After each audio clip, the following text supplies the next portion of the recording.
Brought to you by V-Guard, co-powered by Sensodyne and Vimal. બોલો ઝુબા કેસરી. જ્યાં સતત પાંચમા દિવસે હીટવેવની આગાહી છે. છેલ્લા 5 દિવસથી અહીંયા હીટવેવનો સામનો થઈ રહ્યો છે. ભાવનગરમાં તાપમાનનો પારો 42 ડિગ્રીને પાર પહોંચી ચૂક્યો છે. આ ભીષણ ગરમીના કારણે ભાવનગરમાં લોકોએ બહાર નીકળવાનું જ ટાળ્યું છે.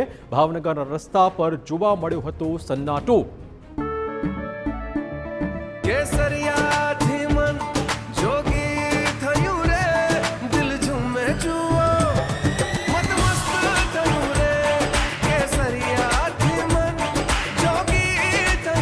हर पल मनाओ केसरी त्योहार विमल बोलो जुबान केसरी.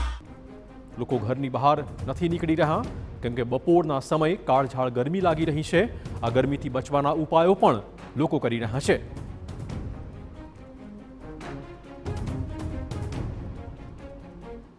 શહેરમાં સૂર્યનો તાપ લોકોને તકલીફ દઈ રહ્યો છે.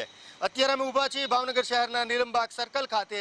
અત્યારે આપ જોઈ શકો છો કે ભાવનગર શહેરનો આ મુખ્ય ગીચ અવરજવર વાળો વિસ્તાર છે, પરંતુ ધીરે ધીરે લોકોની અવરજવર ઘટી રહી છે. ત્યારે ભાવનગરના લોકો પણ અત્યારે બપોરના સમયે બહાર ન નીકળે તેવું ઈચ્છી રહ્યા છે ને એને લઈને લોકોનું પ્રમાણ ઓછું જોવા મળી રહ્યું છે.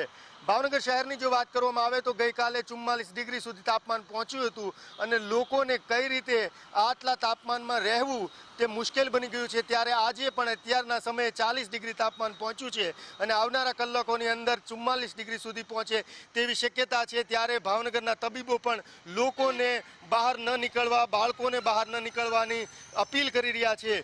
ભાવનગર મહાનગરપાલિકાનું તંત્ર છે તે સતત પ્રયત્ન કરી રહ્યું છે કે લોકોને કોઈ મુશ્કેલી ન પડે તેના માટે અનેક જગ્યાએ પાણીના અને ORSના સેન્ટર પણ ખોલવામાં આવ્યા છે. આ સિવાય જો વાત કરવામાં આવે તો લોકોને મહાનગરપાલિકાનું તંત્ર અપીલ કરી રહ્યું છે કે કોઈ પણ સંજોગોએ બપોરના સમયે બહાર ન નીકળે, કારણ કે તાપમાન સતત વધી રહ્યું છે. હજી જે હવામાન વિભાગની આગાહી છે તે પ્રમાણે તાપમાન વધવાની શક્યતા છે, ત્યારે લોકોની તબિયત લથડી શકે છે. ભાવનગરમાં એક બે કિસ્સા બેભાન થવાના પણ સામે આવ્યા છે. ત્યારે તાપમાન વધી રહ્યું છે, ત્યારે લોકો સાવચેતી રાખે તે બહુ ખૂબ જ જરૂરી છે.